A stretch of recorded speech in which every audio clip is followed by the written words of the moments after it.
네, 즐거운 주일 아침입니다. 제가 여러분들 드릴 말씀은 나의 위치란 제목을 가지고 하나님의 그 말씀을 전하기를 원합니다. 오늘 저희가 그 누가복음 15장 그 본문 말씀을 보았는데요. 이 누가복음 15장의 그 전체적인 내용은 바로 이 부분이에요. 하나님의 나라, 즉 이 하나님의 이 왕국을 누가 들어갈 것이냐, 즉 하나님의 이 나라는 누구의 것이냐라고 그 부분에 대해서 그 답에 대해서 알려주고 있는 것을 볼 수가 있습니다. 한번 볼까요, 여러분? 우리가 말씀을요, 하나님의 나라는 누구의 것인가라고 보게 되면 여러분 본문 15장 7절 말씀을 한번 보겠습니다. 누가복음 15장 7절 말씀 한번 볼게요. 내가 너희에게 이르노니 이와 같이 하늘에서는 회개할 필요가 없는 의로운 99 사람보다 회개하는 한 죄인으로 인하여 더 기쁨이 있으리라. 네, 하나님의 나라에서는 누구를 기뻐하냐면 회개할 필요가 없는 의로운 99 사람보다 회개하는 한 죄인으로 인하여 기뻐한다. 뭐라고 말씀해주고 있냐면 하나님의 나라는 바로 회개하는 자의 것이다 라고 이야기하고 있는 것을 볼 수가 있어요. 또 그 다음에 우리가 10절 말씀도 한번 보겠습니다. 이 10절은 그 잃어버린 그 드라크마 그 비유인데요. 10절 말씀 한번 볼게요. 내가 너희에게 이르노니 이와 같이 회개하는 한 죄인으로 인하여 하나님의 천사들 앞에서 기쁨이 있느니라 하시니라. 네, 그렇습니다. 이 10절에서도 뭐라고 되어 있냐면 회개하는 한 죄인으로 인하여 하나님의 천사들 앞에서 기쁨이 있으리라. 그래서 결국 이 누가복음 15장은 바로 하나님의 왕국은, 즉 하나님의 나라는 바로 회개하는 자의 것이다 라고 그 말씀하여 주고 그 있는 것을 볼 수 있어요. 이제 그러면서 참 우리가 이 본문을 좀 흥미롭게 보아야 할 장면이 바로 무엇이냐면 바로 이 회개하는 자가 누구냐, 또 이 회개하는 자가를 통해서 그 하나님의 그 나라가 주어지는데 그들이 누구냐라고 하게 되면 여러분들이 그 본문 15장 그 1절과 그 2절을 우리가 유심히 볼 필요성이 있습니다. 한번 그 1절과 그 2절 말씀 한번 볼게요. 그때 모든 세리들과 죄인들이 그분의 말씀을 들으러 그분께 가까이 나아오니 바리새인들과 서기관들이 수군거리며 이르되 이 사람이 죄인들을 받아들이고 그들과 함께 먹는다 하더라. 네, 바로 이 1절 말씀을 보시게 되게 되면 지금 누군가가 예수님을 만나고 있습니다. 또 예수님과 더불어서 그 사랑의 그 관계 속으로 들어가고 있는 것을 볼 수가 있어요. 그들이 누구냐면 본문에 뭐라고 되어 있냐면 바로 모든 세리들과 죄인들이, 즉 모든 세리와 그 죄인들이 지금 예수님을 만나고 있는 것을 볼 수가 있습니다. 그 당시에 가장 그 천대받고 있는, 또 본인들 스스로도 생각할 때 우리는 내세울 것이 아무것도 없는 바로 이 세리와 죄인들이 예수님을 만나고 있다라는 거예요. 근데 참 의아한 것은 바로 무엇이냐면 그 2절에 누가 등장하고 있냐면 바리새인과 서기관들이 등장하고 있다는 겁니다. 분명히 바리새인들도 서기관들도 예수님을 분명히 보았어요. 그런데 놀라운 사실은 바로 무엇이냐면 이 바리새인과 서기관들은 예수님을 만나지를 못하고 있어요. 여기서 만난다는 것은 무슨 말이냐면 인격적인 만남을 이야기하는 겁니다. 그냥 단순히 그냥 눈으로 또 보이는 그 만남이 아니라 정말 그 앞에 계신 그 예수님을 인격적으로 만나고 있느냐. 근데 오늘 본문 말씀을 보게 되니까 누가 인격적으로 만나고 있냐면 오히려 의아하게도 그 1절에 바로 세리와 바리새인이 아닌 바로 죄인들이 예수님을 만나고 있는 것을 볼 수가 있습니다. 그리고 그 당시에 최고의 지도자들이고 가장 멋진 사람이라고 하는 그 바리새인들과 서기관들은 오히려 예수님이 눈앞에 보임에도 불구하고 예수님을 인격적으로 만나지 못하고 있는 것을 볼 수가 있어요. 그러면 우리가 아까 좀 전에 말씀드린 대로 하나님의 나라는 누구의 것이냐라고 했을 때 누구의 것이라고 했습니까? 바로 7절과 10절 말씀 보게 되니까 바로 회개하는 자의 것이다 라고 이야기하고 있는 것이죠. 그러면 아까 좀 전에 말씀드린 대로 과연 누가 회개하는 자냐? 누가 회개하는 자냐? 그래서 1절과 그 2절 말씀 보게 되니까 지금 예수님과 그 인격적으로 만나고 있는 자가 누구였냐면 바로 세리와 죄인들이 예수님을 인격적으로 만나고 있다. 그렇기 때문에 하나님의 나라는 누구의 것이냐면 바로 회개하는 자의 것인데, 누가 회개를 하고 있냐면 예수님을 만남에 있어서 바로 이 세리들과 바로 이 죄인들이 회개하고 있는 것을 볼 수가 있어요. 근데 의아한 것은 바로 무엇이냐면 이 바리새인과 서기관들은 분명히 당대에 가장 많은 사람들로부터 존경받고 나름대로 그 열정과 헌신과 그 열심을 다해서 하나님을 섬긴다고 함에도 불구하고 그들에게는 지금 하나님의 나라를 소유하고 있지 못하고 있다는 것을 볼 수가 있습니다. 참 안타까운 것이죠. 하나님의 나라를, 바리새인과 서기관들도 하나님의 나라를 소유하고 있으면 참 좋을 텐데 그들에게는 하나님의 나라가 없어요. 하나님의 나라를 소유하고 있지 못해요. 근데 분명히 그들의 입에서는 믿는다고는 해요. 누구를 믿는다고 하냐면 여호와 하나님을 믿는다고 해요. 근데 문제는 바로 무엇이냐면 본인들은 하나님을 믿는다고 하는데 본인들에게는 하나님의 나라가 없어요. 그리고 오히려 예수님께서는 그 하나님의 나라를, 하나님의 나라가 지금 하나님 나라에 대해서 누가 소유하고 있냐면 오히려 그 당시에 비판받고 있는, 비난받고 있는 오히려 세리와 죄인들에게 하나님의 나라를 그들이 지금 소유하고 있는 것을 볼 수가 있습니다. 그래서 아까 좀 전에 말씀드린 대로 그 7절 10절에서 회개하는 자가 자를 통해서 하나님의 나라가 그들에게 소유가 되어진다고 했는데, 그 부분에 대해서 오늘 본문 그 11절부터 그 회개하는 자가 누구냐, 어떻게 회개하는 자가 자를 통해서 하나님의 나라를 소유할 수 있느냐, 그 부분을 성경에서 이제 구체적으로 말씀해주고 있다는 것을 우리가 알게 됩니다. 그래서 여러분 11절부터 한번 말씀 한번 볼게요. 11절부터. 또 그분께서 이르시되 어떤 사람에게 두 아들이 있었는데 네, 어떤 사람에게 두 아들이 있었습니다. 두 아들. 12절. 그 중에 작은 아들이 자기 아버지에게 이르기를 아버지여 재산 중에서 내게 돌아올 몫을 주소서 하니 아버지가 자기 살림을 그들에게 나누어 주매. 네, 둘째가 뭐라고 하냐면 아버지 나에게 돌아올 재산을 지금 주세요 라고 당당하게 아버지를 향하여 재산을 요구하게 되었고, 그로 인해서 이 재산 지금 분배가 이루어지고 있는 것을 볼 수가 있습니다. 그래서 13절 말씀 볼게요.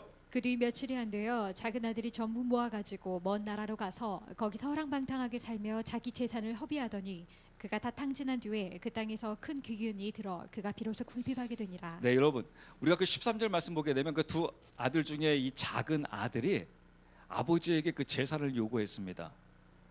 그래서 그 재산을 가지고 지금 아들이 며칠이 안 돼서 그 아버지 품을 떠나게 됩니다. 근데 그 며칠이 안 돼서 그 아버지 품을 떠나서 그에게 무슨 일이 생겼냐면 그가 허랑방탕하여서 자신의 그 재산을 다 탕진하게 돼요. 그럼 여기서 본문에서 여기서 허랑방탕했다라는 것이 무슨 말인가? 그가 과연 무슨 일을 했길래, 어떤 일을 저질렀길래 아버지로부터 상당한 그 재산을 이 분깃을 받은 것 같아요. 근데 그렇지만 그럼에도 불구하고 굉장히 그 짧은 시간 안에 이 허랑방탕하여서 그 자신의 그 재산을 다 허비한 것을 볼 수가 있습니다. 우리는 이 부분에 대해서 궁금한 점이 있는 거예요. 무엇이 궁금하냐면 바로 그가 허랑방탕했는데 어떻게 허랑방탕했길래 그가 그 모든 그 재산을 허비한 것인가? 또 성경에서는 이 둘째 아들이 어떻게 했길래 허랑방탕했다라고 하고 있는가라고 그 부분에 대해서 우리가 그 의문점을 갖게 되면 그 답을 어디에서 말씀해 주고 있냐면요, 30절에서 그 둘째 아들이 무엇으로 인해서 허랑방탕했는지, 그로 인해서 자신의 그 재산을 다 허비했는지, 자신의 재산을 허비했다는 것은 바로 무엇이냐면 이것은 엄밀히 따지면 둘째 아들의 재산이 아니에요. 엄밀히 따지면 사실 누구의 재산입니까? 아버지의 재산이에요. 다시 말씀드려서 아버지의 자원이에요. 이 아버지의 자원을 다 허비해버렸다는 거예요. 이 재산을 다 허비했다는 거예요. 무엇해서요? 허랑방탕해서요. 그러면 이 허랑방탕했다는 것이 과연 무슨 일을 했길래 그가 허랑방탕했는가? 라고 30절 말씀을 보시게 되게 되면 30절은 무슨 내용이냐면 첫째 아들이 아버지를 향하여 항의하는 장면이에요. 둘째가 이랬는데 왜 아버지는 둘째를 받아줬습니까? 라고 하면서 항의하고 있는 그 장면 속에 그 답이 나와요. 그 30절 말씀 한번 볼게요. 30절. 그러나 아버지의 살림을 창녀들과 함께 삼켜버린 아버지의 이 아들이 돌아오매 즉시 아버지께서 그를 위해 살찐 송아지를 잡으셨나이다 하니. 네, 그가 지금 둘째 아들이 누구를 만나서 자신의 그 재산이 허랑방탕하게 됐냐면 본문에 뭐라고 되어 있습니까? 누구를 만났습니까? 바로 본문에 보게 되게 되면 창녀를 만났다라는 거예요. 창녀. 이 창녀를 만남을 토대로 해가지고 이 둘째 아들이 다 허랑방탕하게 됐다는 겁니다. 오늘 그 본문 말씀의 포커스가 바로 이 부분에 있어요. 내 위치. 과연 나는 지금 어떠한 위치에 있는가? 나는 지금 과연 어떠한 위치에서 내가 지금 만나고 있는 사람들이 누구인가? 여러분의 그 위치를 한번 보시기 바랍니다. 과연 나는 어떠한 위치에 있는지, 아버지 품 안에 있는지, 아니면 아버지 품을 지금 떠나서 허랑방탕하고 있는지 나의 위치를 한번 보자라는 거예요. 지금 둘째 아들은 아버지의 품을 떠나게 되니까 즉 무슨 일이 벌어졌냐면 자신이 갖고 있는 모든 재산을 다 허랑방탕했다는 겁니다. 누구로 인해서? 창녀를 만남을 통해서.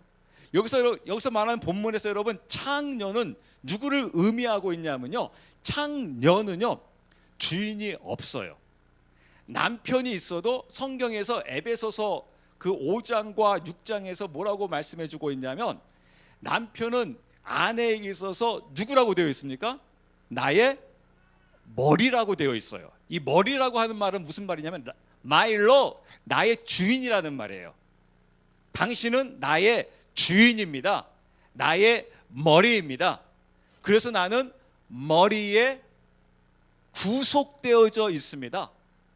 즉 머리가 하라는 대로 나는 순종하며 따라갑니다. 즉 구속된 자를 이야기하는 겁니다. 즉 아내는 남편에게 구속되어진 자예요. 아멘이십니까 여러분? 왜냐하면 나의 머리요 나의 주이기 때문에 그렇습니다. 근데 여기서 본문에서 말하는 창녀는 뭐냐면 남편이 있어도 그 남편이 그 아내를 구속시키지를 못해요.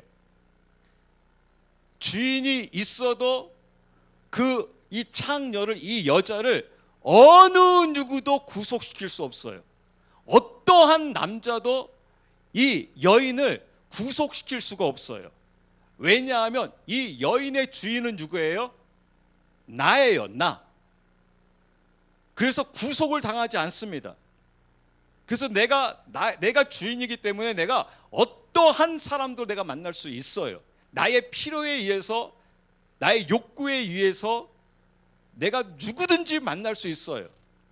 그 사람을 일컬어서 뭐라고 하냐면 그것을 바로 창녀라고 하는 거예요. 즉 주인이 없는 사람, 자기가 주인인 사람. 그래서 자기가 주인이기 때문에 자기가 원하는 대로, 자기 욕구대로, 자기의 방법대로 나가고 있는 사람, 이 사람을 일컬어서 뭐라고 하냐면 바로 창녀라고 하는 거예요. 즉 자기가 주인인 사람인 거예요. 지금 이 둘째 아들이 만나고 있는 자가 바로 누구냐면 바로 자기가 주인인 사람을 지금 만나고 있는 거예요. 하나님이 주인인 사람이 아니라, 즉 그리스도가 주인인 사람이 아니라 자기가 주인으로서 살아가고 있는 사람을 만나게 되자 둘째 아들에게 무슨 일이 벌어졌냐면 그가 아버지가 주신 그 자원을, 그 재산을 다 허랑방탕하고 있는 것을 볼 수가 있습니다. 저는 여러분들에게 또 제 자신에게 묻습니다. 여러분들은 과연 지금 누구를 만나고 있습니까? 제가 질문을 조금 바꿔서 이렇게 질문 드리겠습니다. 여러분들은 주로 자주 여러분의 주변에 누가 있습니까? 여러분들은 누구와 함께하고 있고 어떤 사람들을 자주 만나고 있습니까? 여러분에게 있어서 가장 친한 사람은 과연 누구입니까? 지금 오늘 본문에서는 우리는 쉽게 과거에는 이렇게 나갔습니다. 둘째 아들이 창녀를 만나가지고 모든 재산을 다 허랑방탕해가지고 다 없애버렸네. 아이고 하게 되는데, 아까 좀 전에 말씀드린 대로 이 창녀에 대해서 좀 더 깊이 자세히 분석해 보게 되니까 지금 주님께서 우리에게 지금 말씀하고 있는 거예요. 너 지금 둘째 아들 아냐? 너 지금 아버지 품을 떠나게 되니까, 아버지 품을 떠나니까 금방 둘째 아들이 만나는 자가 누구를 만나고 있어요? 자기가 주인으로 살고 있는 자를 지금 만나고 있는 거예요. 아버지가 주인으로 있을 때는 문제가 없어요. 나도 아버지가 나에게 주인이에요. 또 저 사람에게 있어서 아버지가 주인이에요. 즉 아버지 하나님의 그 울타리 안에 있었을 때는, 다시 말씀드려서 이걸 구약적으로 표현하게 되면 여호와가 하나님이심을, 즉 하나님이 나의 주인으로 믿고 있는 그 울타리 안에 있으면 그 안에서 이루어진 그 관계는 문제가 없어요. 아무 문제가 없어요. 허랑방탕이 이루어지질 않고 있어요. 근데 놀라운 사실은 바로 무엇이냐면, 내가 이제 아버지 품을 떠나게 돼요. 아버지 품을 떠났다는 것은 바로 무엇이냐면, 위치적으로 떠났다는 말도 맞지만은 정작 중요한 것은 바로 무엇이냐면, 내가 이제부터는 아버지의 통제를 따르지 않겠다라는 거예요. 이 둘째 아들이요. 아버지의 인도함을 받지 않겠다라는 거예요. 즉 아버지에게 구속받지 않겠다라는 거예요. 그래서 이 재산을 이제 어떻게 쓰겠다라는 겁니까? 내 뜻대로 쓰겠다라는 겁니다. 아버지에게 묻고 아버지의 뜻에 의해서 쓰는 것이 아니라 내 뜻대로 쓰겠습니다. 이제 내 인생은 나의 것입니다. 내 주머니에 있는 물건은 내 것입니다. 이 스마트폰은 내 것입니다. 내 거기 때문에 It's mine, 나의 것. 그래서 여러분 참 놀라운 것은 바로 무엇이냐면, 유치원에서도요, 우리나라도 마찬가지, 외국에서도 마찬가지고 제일 먼저 배우는 말 중에 하나가 바로 무엇인 줄 아십니까? 내 거예요, 내 거. 유치원에서도 그 어린 아이들이 내 거야. 때론 엄마 아빠가 만지려고 해도 내 거야. 내 주머니에만 들어가면 이거 다 내 거래요. 부모하고 자녀 사이에서도 내 거야. 내 거니까 만지지 말라는 거예요. Don't touch. 만지지 마. 왜냐하면 이건 내 거기 때문에. 내 인생이야. 내가 알아서 할게. 그게 여러분 우리 어린 아이부터 성인에 이르기까지 이것이 다 보편화되어져 있어요. 내가 알아서 할 테니까 나에게 대해서 굳이 간섭하지 말라는 거예요. 부모는 자녀에게, 자녀는 부모에게 얘기합니다. 어머니, 아버지, 내 인생이에요. 내 인생에 너무 관여하지 마세요.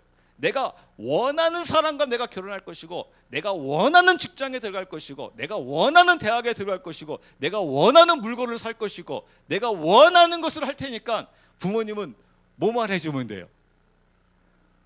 돈만 주면 되는 거예요. 돈만 주면 되는 거예요. 이게 여러분 가정에서건 교회에서건 사회에서건 다 통용이 되는 보편화예요. 교회에서도 목사님 내가 알아서 신앙생활 할 테니까, 내가 알아서 할 테니까 나에게 관여하지 마세요. 내가 알아서 필요하면 목사님에게 기도 요청도 할 것이고, 내가 필요하면 신방도 요구할 것이고, 내가 필요하면 내가 알아서 할 테니까 굳이 나에게 대해서 크게 간섭하지 마세요. 내가 알아서 할 거예요. 사회에서도 마찬가지예요. 지금 모든 우리의 삶 가운데 이 모든 것이 바로 무엇이냐면 내가 알아서 할 거라는 겁니다. 그게 바로 무엇입니까? 아버지의 품을 떠난 자의 모습이에요. 이 둘째 아들은 아버지의 재산임에도 불구하고 아버지에게 한마디도 물어보지를 않아요. 왜냐하면 이제 내 인생이기 때문에 그렇습니다. 이게 아버지의 품을 떠난 자의 모습이에요. 즉, 여러분, 이 둘째 아들과 아버지와의 이 아들과의 관계가 완전히 끝났습니까? 여전히 유지되고 있음에도 불구하고 아버지의 품을 떠나 있습니까? 아버지와 아들의 관계는 여전히 유지되고 있잖아요. 그런데 본문에서는 유지되고 있음에도 불구하고 아버지 품을 뭐라고 되어 있습니까? 떠났다고 되어 있잖아요. 그러니까 여러분, 이게 바로 우리의 모습일 수 있다는 거예요. 이건 지금 단순히 이게 둘째 아들이 세상으로 그냥 나갔다라는 게 아닙니다, 여러분. 물론 세상으로 나갔다고 하는 것도 맞는 표현이에요. 근데 얼마든지 우리가 교회 안에 있어도 아버지의 품을 충분히 떠날 수 있다라는 거예요. 이 둘째 아들의 모습을 보게 되면. 왜냐하면 내가 주인으로 살고 있고 나의 생각에 의해서 내가 모든 것들을 판단하고 결정하고. 저는 여러분 과거에 이런 말들을 굉장히 많이 들어봤어요. 신중하게 생각해, 잘 생각해. 여러분 이 말이 여러분 맞는 것 같습니까? 틀리는 것 같습니까? 여러분 부모님이 자녀들에게 그런 말 잘 하시죠? 아들아, 딸아, 신중하게 잘 생각해서 결정해. 주변 사람이 나에게 이야기합니다. 잘 생각해서 신중하게 결정하라고. 여러분 이 말은요 맞는 것 같은데 완전히 틀린 말이에요. 왜냐하면 내가 잘 결정하라는 거예요. 이 둘째 아들한테 네가 잘 결정하라는 거예요. 그래서 여러분 둘째 아들이 잘 결정해가지고요 돈을 아버지가 주신 재산을 가지고 사업을 해가지고 아버지가 준 재산 가지고 100배 1000배 늘렸어요. 그럼 아버지가 여러분 칭찬할까요? 이야 잘하였도다 충성된 나의 아들아, 내가 너에게 지금 예를 들어서 1억을 주었는데 네가 지금 100억을 만들었구나, 우와 잘하였다 충성된 나의 아들아 라고 칭찬할까요? 지금 아들이 돈을 다 까먹었기 때문에 허랑방탕했다고 이야기하고 있을까요? 아니라는 겁니다. 성경에서는 누구를 허랑방탕이라고 이야기하고 있냐면 아버지 품을 떠난 자를 허랑방탕이라고 하고 있는 거예요. 단순히 그가 지금 재산을 다 소비했다 그걸 이야기하는 게 아닙니다. 성경에서 말하고 있는 그 허랑방탕이라는 것은 아버지 품을 내가 떠나게 되게 되면 그것 자체가 허랑방탕이 된다는 거예요. 왜냐하면 이 아들이 아무리 100배, 1000배, 억만배의 재산을 늘린다고 하더라도요 아버지가 볼 때는 그건 재산도 아니에요. 여러분 아버지는요, 하나님 아버지는 온천한 만물을 하나님의 말씀 한마디로 창조하시는 분이에요. 그래서 내가 월세방 하나를 가지고 저기 충장로에다가 100층 되는 빌딩 줬다 라고 하더라도 아버지가 볼 때는요 그 재산은 아버지가 보기에는 그건 재산도 아니에요. 그리고 아버지가 말씀하시는 게 바로 무엇이면 이 세상은 다 사라진다는 거예요.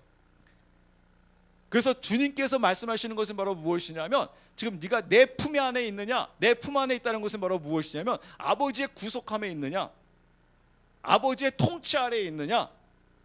네가 통치하고 있으면 그것은 바로 아버지 품을 떠난 자를 이야기하는 겁니다.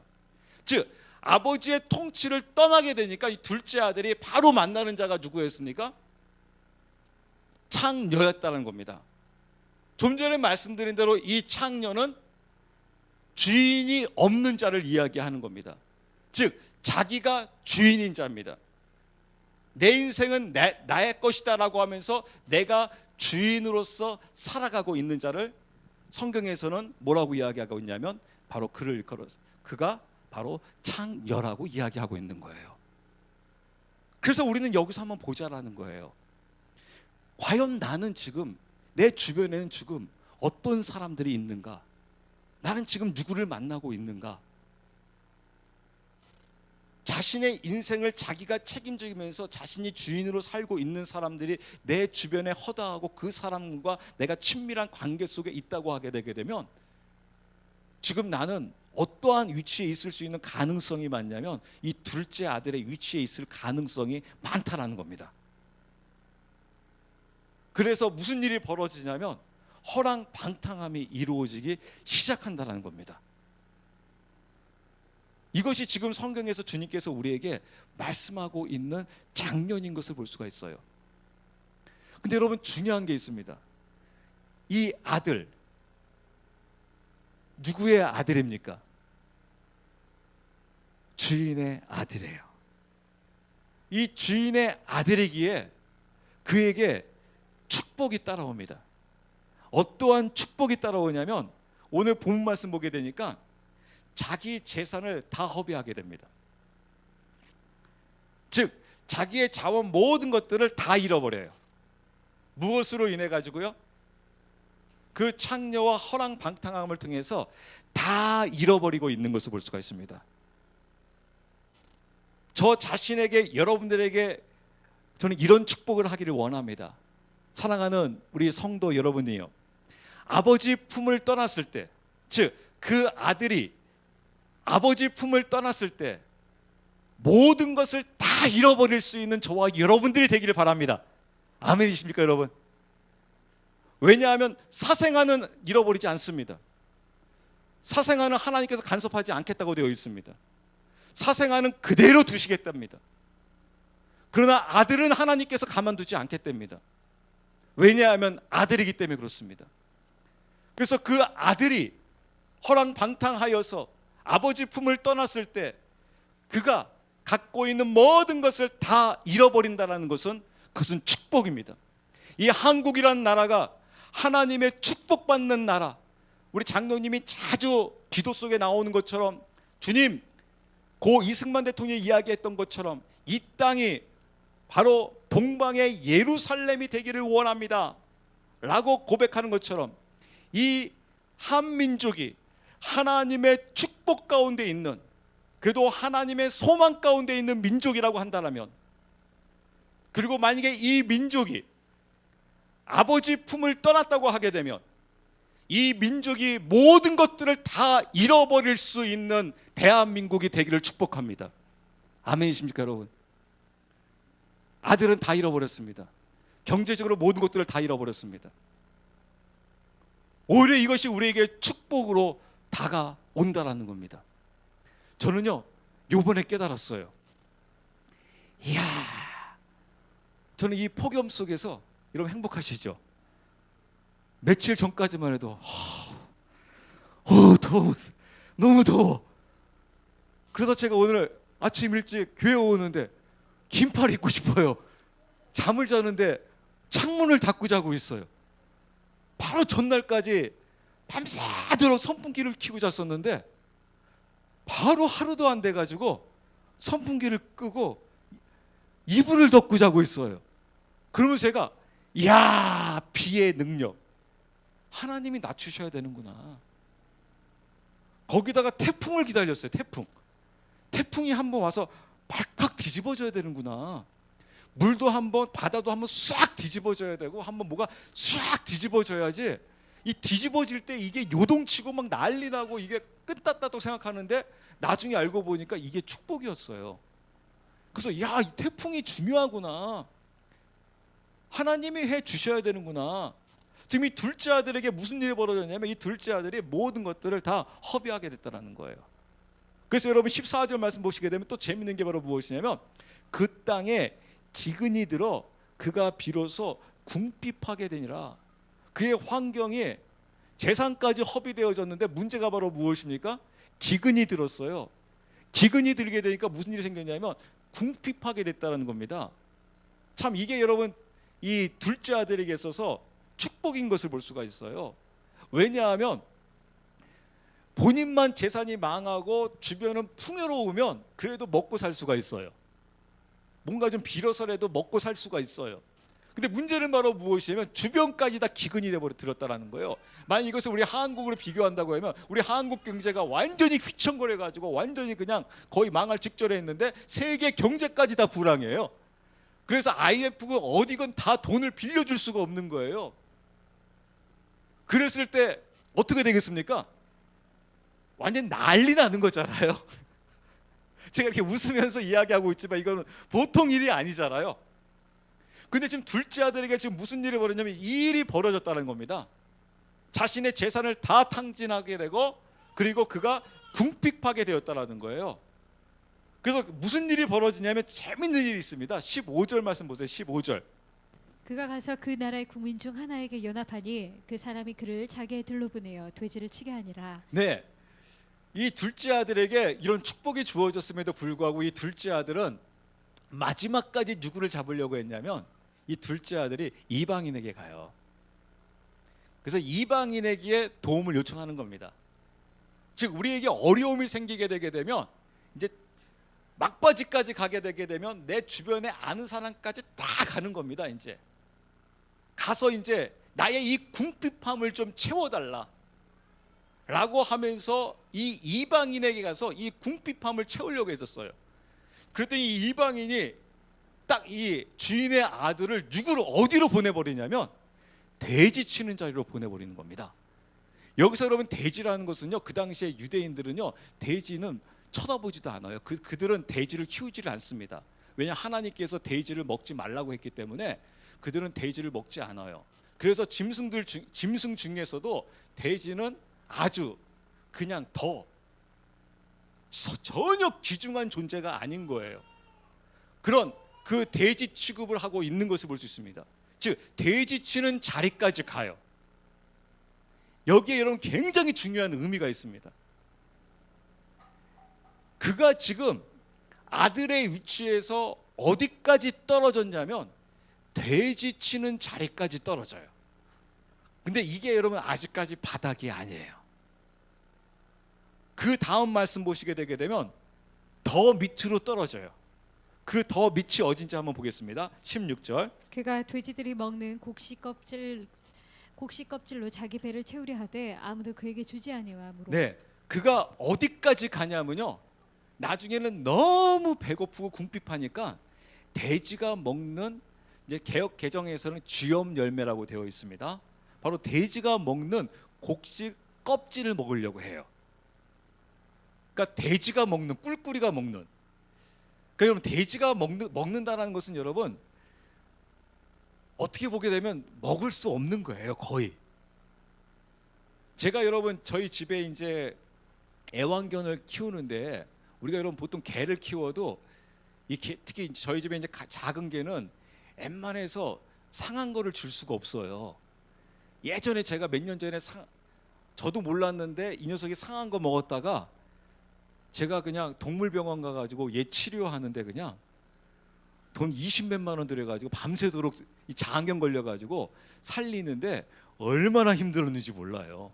그리고 제가 이 동물병원 원장한테 굉장히 혼났어요. 저한테 뭐라고 하냐면요, 그때 이제 예돌이였습니다. 예돌이 아버님, 저한테 아버님이래요. 예돌이 아버님, 예돌이는 똥개가 아니에요. 얘는 고급 사료를 먹여가면서 키우는 것이지 어떻게 똥개처럼 아무거나 줄 수 있어요. 다음부터 이런 거 주면 큰일 나요. 그럼 얘 죽어요. 그래서 예 알겠어요 하면서 밤새도록 닝겔 맞추면서 살렸거든요. 근데 여러분 돼지는요 그냥 아무거나 줘도 돼지는 먹어요. 그리고 돼지는 소화시켜버려요. 그래서 우리가 막 우리 말 속에서도 에휴 저 돼지 같은 놈 막 그러면서 합니다. 그러니까 동물 중에서도 좀 무시받는 게 좀 돼지예요.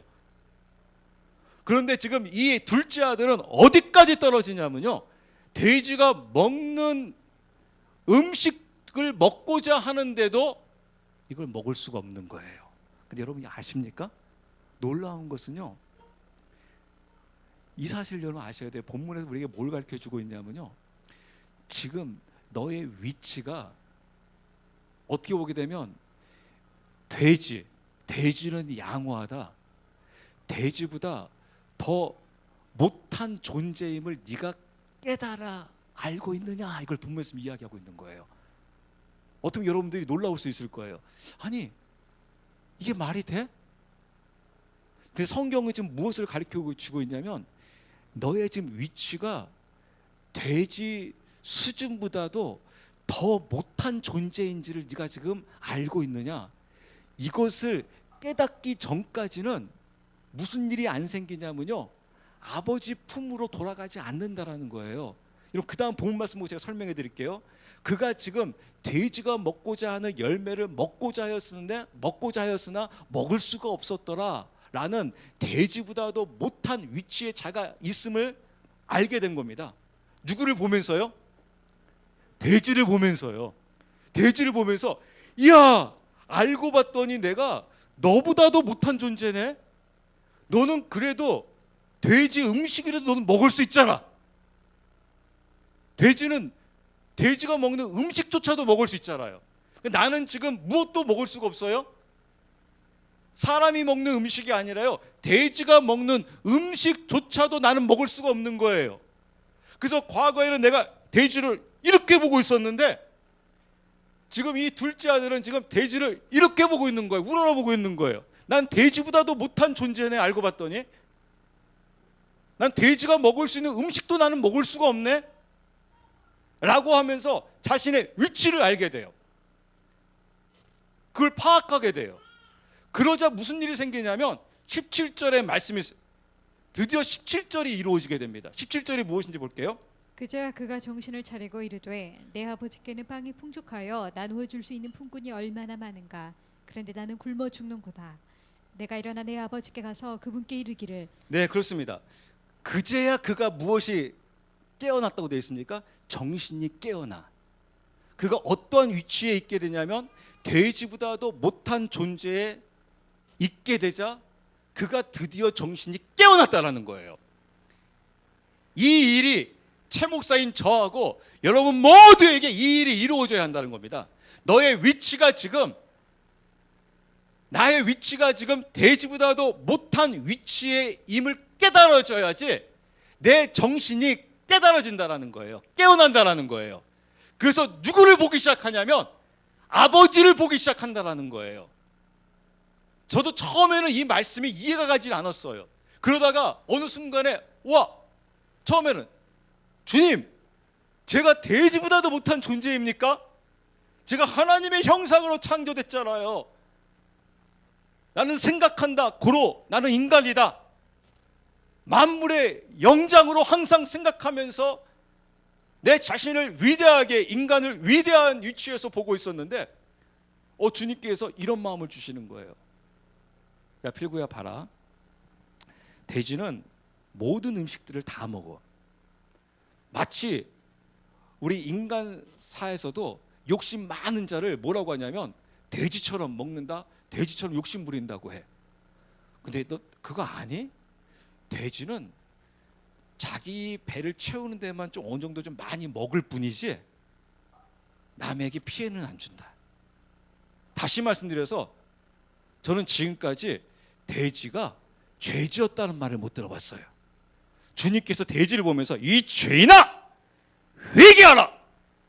주님은 그런 말씀 안 하시더라고요. 돼지는 먹기는 좋아하는데 남에게 피해를 주거나 죄를 한 번도 짓지를 않아요.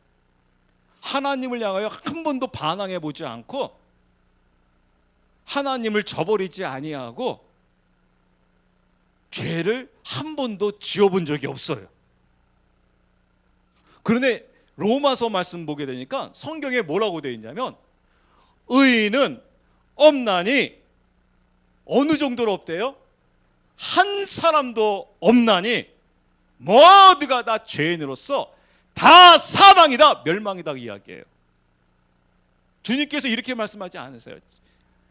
돼지 중에 의인은 없나니 한 사람 없어 돼지는 다 멸망이다 라고 이야기하지 않고 있어요. 누가 죄인이고 누가 멸망의 대상이냐면 바로 인간인 내가 죄인이요 멸망의 대상이라는 거예요. 그래서 나의 그 위치가 어느 수준으로 떨어져 있어야지 내가 아버지 하나님을 발견하게 되냐면 내가 돼지보다도 못한 존재이구나. 인간이 이런 존재이구나. 막상 인간을 가만히 자세히 들여다보게 되면 정말 인간은 아무것도 아니구나. 그 상황을 깨닫게 되는 겁니다, 여러분. 이 상황을 깨달아야지 아버지께로 돌아갈 수 있을 뿐만 아니라 아버지께로 돌아가서 이 말을 할 수 있어요. 어느 위치에 떨어져 있어야죠? 돼지보다도 못한 존재로 나의 위치가 떨어진다는 것이 아니라 나의 위치를 드디어 깨닫게 되는 겁니다. 파악하게 되는 겁니다. 그랬을 때 아버지를 만났을 때 이 고백이 나와요. 나의 위치가 이 둘째 아들의 이 위치에 있지 않게 되게 되면 아버지를 만나도 그 다음 말이 도저히 나오질 않습니다. 이 아들이 아버지를 만나자, 즉 자신이 돼지보다도 못한 존재임을 깨닫게 되자 그가 무슨 고백을 하고 있냐면, 그 다음 말씀 한번 볼까요? 내가 일어나 아버지께 가서 그분께 이르기를 아버지 내가 하늘을 대적하여 죄를 짓고 아버지 앞에 죄를 지었사오니 더 이상 아버지 아들이라 불릴 자격이 없나이다. 나를 아버지의 품꾼 중 하나로 삼아 주소서 하리라. 네, 보세요. 18절에 뭐라고 되어 있냐면 후반에요. 내가 하늘을 대적하여 죄를 짓고 아버지 앞에 죄를 지었습니다. 지금 아버지를 향하여 지금 그가 지금 무엇을 하고 있습니까? 한마디로 이야기하면 한번 또 따라 하실까요? 회개. 내 아버지 앞에 회개하고 있어요. 즉 용서를 빌고 있어요. 아버지 잘못했습니다. 제가 아버지에게 너무나 큰 죄를 지었습니다. 저는 죄인입니다. 저는 구제불능입니다. 그래서 아버지 저를 아들이라고 하지 마시고 저를 품꾼의 하나로 써 주소서라고 고백을 해요. 품꾼의 하나로 써 주소서라는 것은 바로 무엇이냐면 이제 아버지는 나에게 있어서 아버지인 동시에 나의 주인이라는 거예요. 아버지는 나의 주인이라는 거예요.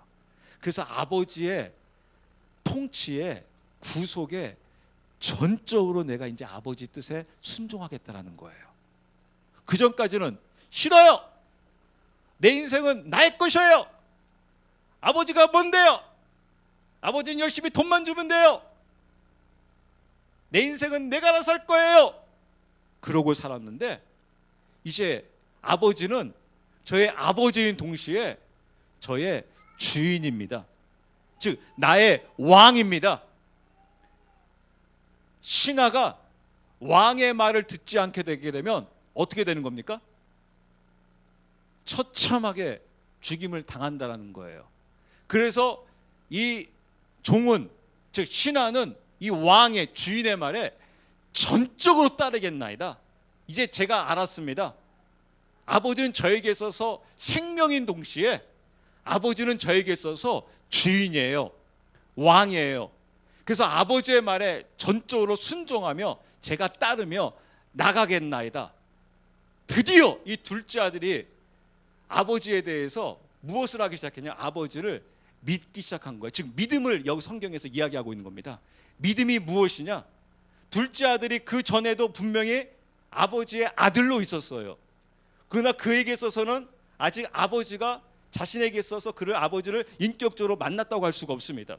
분명히 아들임에도 불구하고 그래서 자기가 주인으로 살았습니다. 그래서 자기의 분깃을 달라고 하면서 자기 것을 자기가 챙기면서 자기 인생을 자기가 책임지고 자기가 결정하고 살게 되었습니다. 그래서 그것을 성경에서 뭐라고 하냐면 아버지 품을 떠났다고 이야기합니다. 그래서 아버지 품을 떠나게 되자 그가 만난 자가 바로 창녀를 만나게 됩니다. 즉 자신이 주인으로 살고 있는 자들을 만나고 있으면서 허랑방탕하여서 모든 것들을 다 잃어버리고 있는 것을 볼 수가 있습니다. 그러면서 그 아들이 점점 떨어지기 시작하는데 어디까지 떨어지냐면 나중에는 돼지가 먹는 음식조차도 먹을 수 없는 그 수준까지 떨어지게 됩니다. 그 수준까지 떨어지게 되니까 드디어 그가 정신을 차리고 있는 것을 볼 수 있어요. 이 정신 차린 자가 누구냐? 바로 아까 본문 1절에서 이야기하고 있는 자예요. 그들이 누구냐? 바로 세리요 죄인들이다. 세리와 죄인들은 자기의 의를 드러낼 게 아무것도 없어요. 내가 그래도 이 정도의 자격이 있고 내가 이 정도의 열심이 있고 이 정도의 헌신이 있는 사람이야.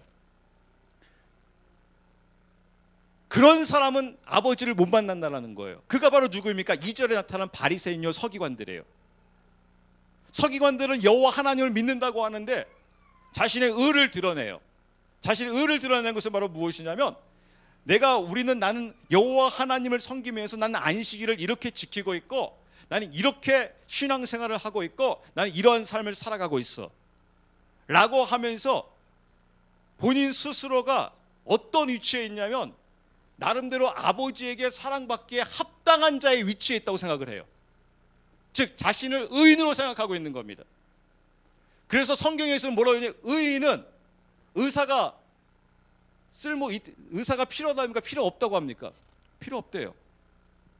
필요 없다는 것은 바로 무엇이냐면 나는 의사로서 너에게 다가가고자 하는데 네가 나를 필요로 하지 않는다. 주님, 제가 언제 주님을 필요로 하지 않았습니까? 너는 네가 의인이잖아. 너는 병들었다고 생각하고 있지 않잖아. 너는 합당하다고 생각하고 있잖아. 그러니까 한마디로 말하면 지금의 환자의 모습이에요. 저는 지금 병원에 가도 저는 당당하거든요. 아무리 제가 아파도 당당하거든요. 왜요? 저는 아무리 앞에 의사 이 사람이 공부 잘하고 아무리 흰 가운 입고 있고 이 사람이 나를 수술해 날 살릴 수 있다고 저는 당당해요. 그 마음이 안 들면 저는 병원도 확 바꿔버려요. 왜냐면 돈을 제가 갖고 있잖아요. 전 돈 내잖아요. 내가 의사로부터 도움도 받지만은 나도 뭐 해요? 돈 주잖아요. 돈 안 주면 여기 병원에서 날 치료해 주겠습니까? 안 해주겠습니까? 안 해주잖아요.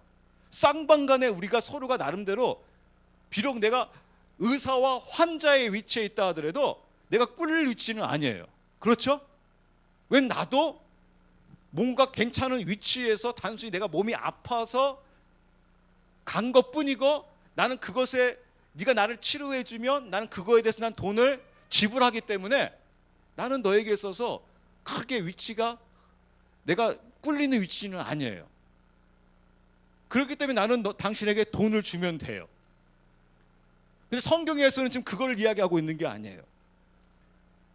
지금 둘째 아들은 도저히 아버지께로 아버지를 아버지라고 부르며 나갈 수 이제 없게 된 거예요.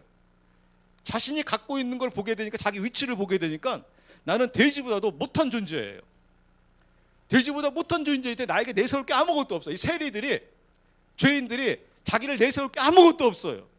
주변 사람들도 자기를 욕하고 있고 또 자기가 자기를 봐도 욕심꾸러기고 완전 죄인 투성이고 도저히 앞에 예수님이 계시는데 내가 저 예수님 믿겠어요. 저 예수님 저 축복해 주세요. 라고 할 수 있는 위치가 아닌 거예요. 즉 예수님의 무엇이 필요하냐면 예수님의 전적인 은혜만 필요한 거예요. 예수님이 은혜만 주시면 나는 그냥 거기에 따라서 나는 감사합니다라고 할 수밖에 없는 거예요. 왜냐하면 내가 어떤 괜찮은 위치에 있는 게 아니기 때문에 어떤 괜찮은 위치에서 내가 지금 하나님의 은혜가 임하는 게 아니기 때문에 완전히 못한 위치에서 임하는 거기 때문에 그래서 여러분 회개라는 것은 바로 무엇이냐면요 내가 어떤 하나를 잘못했다 그 잘못한 걸 회개하라고 하는 것이 아닙니다. 엄밀한 것은 바로 무엇이냐면 내가 무언가를 통해서 죄를 지었어요. 근데 그걸 통해 내가 무엇을 깨달았냐면 주님 내가 이런 존재였군요. 내가 알고 봤더니 아무것도 아니네요. 주님 제가 목사로서 일평생 목회 생활을 했지만은 막상 내 위치 보게 되니까 아무것도 아니네요. 내가 주님 앞에 내세울 수 있는 게 아무것도 없네요. 제가 뭐 목회를 20년 했습니다. 나름대로 눈물 흘렸습니다. 나름대로 무릎 꿇었습니다. 나름대로 헌신했습니다. 나름대로 노력했습니다. 그런 위치가 아니네요. 정말 나에게 있어서는 아무것도 아니네요. 이 하찮은 거에 이 조그만 거 하나에도 넘어질 수밖에 없는 바로 이 죄인이네요. 주님 저를 긍휼히 여겨주세요. 저를 불쌍히 여겨주세요 라고 나가는 게 바로 이게 바로 무엇입니까? 이게 바로 회개예요. 그런 자들을 통해서 이게 하나님의 나라가 이루어진다는 거예요. 이걸 깨닫는 겁니다. 여러분 나의 위치를 깨닫는 것입니다. 그러면 여러분 우리 옛 속담에도 있는 것처럼 또 성경에서도 있는 것처럼 나의 눈에 들보가 있는데 상대에 그 조그만 티끌 하나 있는 것 가지고 우리가 그것 가지고 여러분 공격하면서 그것 가지고 우리가 흠잡고 할 수 있겠습니까? 없겠습니까? 다른 사람의 그거 가지고 할 수가 없는 거예요. 왜냐하면 나의 위치나 너의 위치나 알고 봤더니 어떤 위치예요? 이 둘째 아들의 위치인 거예요. 그래서 우리에게 간구할 것은 무엇밖에 없냐면 하나님의 은혜밖에 없는 거예요. 하나님의 긍휼함밖에 없는 거예요. 그렇기 때문에 내가 내 자신을 봐도 하나님의 은혜예요. 옆에 있는 지체도 남편도 아내도 목회자도 직분자도 누구도 다 무엇이 필요한 자예요? 하나님의 은혜가 필요한 자예요. 하나님의 은혜. 그렇기 때문에 여러분 하나님의 은혜 속에 있기 때문에 우리가 할 수 있는 것은 하나님을 향하여 감사밖에 밖에 없는 거예요. 내가 저 지체를 향하여 왜 저 지체는 왜 저럴까? 왜 저 지체는 일하지 않을까? 왜 지체는 왜 저 정도밖에 안 될까? 왜 저 사람은 왜 저렇게 살아가고 있을까? 라고 할 수 있는 위치가 아닌 거예요. 그럼 여러분 어떻습니까? 나도 하나님의 은혜예요. 저 지체도 하나님의 은혜예요. 우리 모두가 다 하나님의 은혜이기 때문에 나에게 무엇이 임합니까? 나에게 기쁨이 임할 수밖에 없어요. 나한테 충만함이 임할 수밖에 없어요. 그걸 오늘 본문에서 우리에게 말씀해주고 있는 것을 볼 수가 있습니다. 주님께서는 우리에게 말씀하십니다. 바로 네가 둘째 아들이라는 겁니다. 이 둘째 아들로서 돌이키기 위해서 그 정신 차리라는 거예요. 그래서 여러분, 내 자신을 파악하면서 그 하나님의 그 은혜 속으로 나아갈 수 있는, 그러면서 다른 지체를 위해서 주님, 저도 하나님의 은혜가 필요합니다. 저 지체에게도 하나님의 은혜가 필요합니다 라고 강구하며 주님께 나아갈 수 있는 저와 여러분들이 되었으면 합니다. 기도합니다.